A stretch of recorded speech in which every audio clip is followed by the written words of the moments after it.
Баршаңызға сәлем. Бүгін сіздерге месопотамский тағамның жасалу жолымен бөлісетін боламын. Дайындалуы өте тез әрі оңай тағамдардың бірі.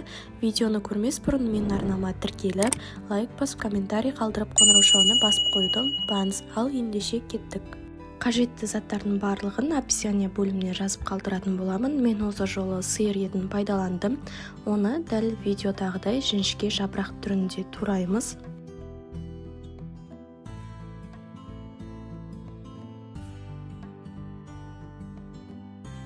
Ал енді етімізді қуырамыз. Ол үшін табамызға сұйық майымызды құйып, майымызды қыздырып алғаннан кейін үстіне етімізді саламыз.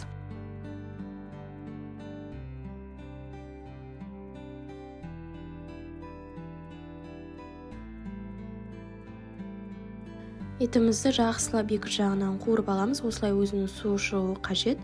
Одан кейін үстіне пиязымызды саламыз. Пиязды дәл видеодағыдай үлкен етіп тураймыз. Енді туралған пияздарымызды етіміздің үстіне саламыз. Жақсылап араластырып, дәміне қарай тұз, бұрышын сеуіп, тағы да жақсылап араластырамыз. Және де мен 1-2 лавр жапырағын салдым. 1-2 минут көлемде қатты отта араластырып қуырып аламыз. Етіміз жұмсақ болып шығу үшін мен үстіне жарты кесе төмен су құйдым. Және де бетін жауып, 20-30 минут көлемде баяу отта бұқтырып аламыз. Етіміз бұқтырылып болам дегенше түрлі түсті бұрыштарымызды тураймыз. Дәл видеода көріп тұрғандарыңыздай үлкен етіп тураңыздар. Каналымды жоғалтып алмас үшін менің каналыма тіркеліп кетуді ұмытпаңыз.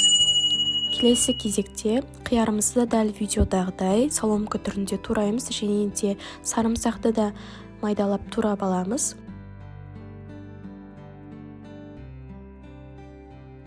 Етіміз жақсылап жұмсарды. Енді осының үстіне қиярды саламыз. Жақсылап араластырып 4-5 минут көлемінде отта ұстаймыз. Келесі кезекте үстіне туралған бұрыштарымызды саламыз.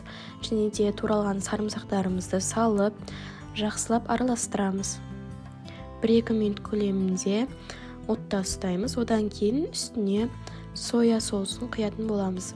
Соус құйып болғаннан кейін тағы да жақсылап араластырамыз. Одан кейін бетін жауып 5-10 минут көлемінде бұқтырамыз. Осымен біздің етіміз дайын. Енді біз гарнир дайындауға көшеміз. Мен күріштен гарнир жасайтын боламын. Алдымен күрішімізді жақсылап жуып дайындап аламыз. Одан кейін кастрюльге сұйық май құйып қыздырып, оның үстіне жуылған күріштерімізді саламыз. Мен 3 кесе көлемде күрішті қайнатайын деп жатырмын. Үйлеріңізде қанша адам бар, соған сай күрішті, яғни гарнирді дайындасаңыздар болады.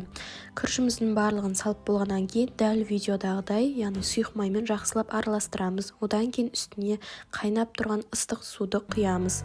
Міндетті түрде қайнаған су құямыз. Және де суымыз күріштен 1-2 см асып тұруы қажет. Үстіне кішкене тұз сеуіп жесеңіздер де болады. Осы суымыз қайнай бастағаннан кейін оттың астын басып, жай отта 20 минут көлемінде күрішімізді пісіреміз. Осымен месопотамский тағамымыз дайын. Міндетті түрде дайындап көріңіздер. Дайындалуы өте тез әрі оңай. Бірінші жасағаннан дәмі керемет болып шықты. Назарларыңызға көп рахмет.